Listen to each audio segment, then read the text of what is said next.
संयुक्त परिवार की आदर्श बहू।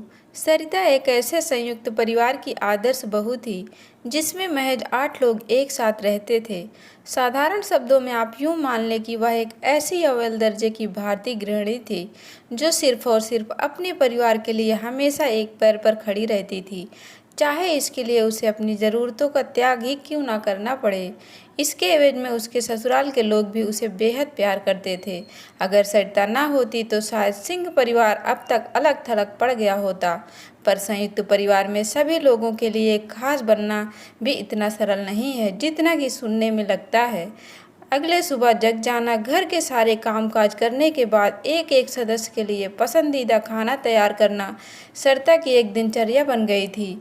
अपने काम के प्रति हमेशा सजग रहने वाली इस आदर्श बहू के अलावा घर की महिलाओं में सरिता से छोटी उसकी लापरवाह देवरानी राशि और स्वभाव से बहुत ही सख्त घर की मालकिन निर्मला मौजूद थी। घर में उनकी चलती तो मान लेने में ही भलाई है।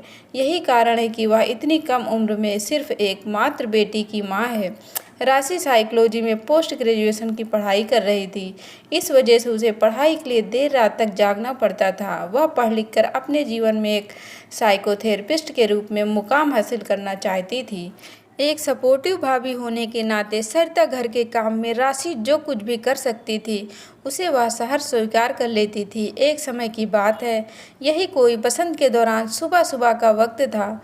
निर्मला ने पूजा पाठ करने के बाद सरिता को आवाज़ दी और बोली, सरिता चलो हम लोग नाश्ता कर लेते हैं, यहाँ ठंड लग रही है। हम लोग हर सुबह राशि के आने की प्रतीक्षा नहीं कर सकते। इसके बाद सरिता किचन में गई और प्लेट में खाना निकालने लगी। तभी एकाएक उसके दिमाग में शादी के शुरुआती दिनों के दौरान होने वाले कष्टों की यादें ताज़ा हो गई।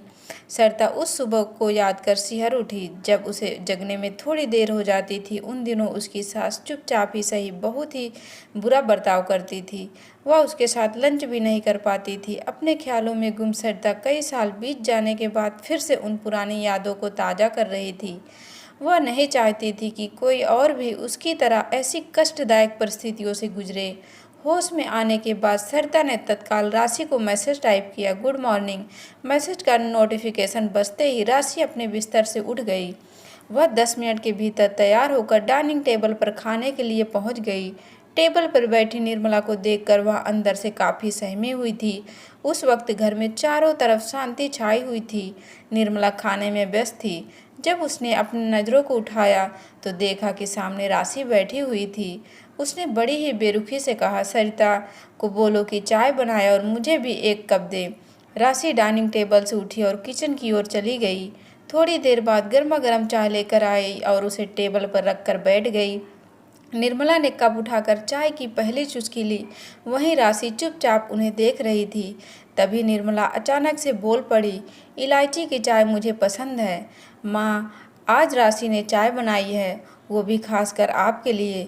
उसे मालूम है कि इलायची की चाय आपकी फेवरेट है। किचन के अंदर से सरिता बोली। उस वक्त राशि को खुशी का कोई ठिकाना नहीं था।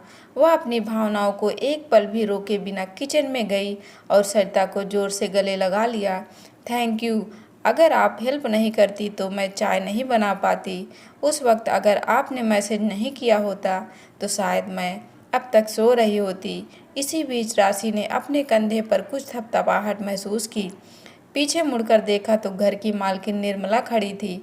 उसके चेहरे पर एक प्यार भरी मुस्कान थी। राशि ने आज तक उनके चेहरे पर इस तरह का भाव नहीं देखा था।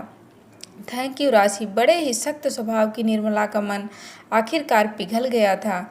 यह देखकर सरिता का मन खुशी से खिल उठा।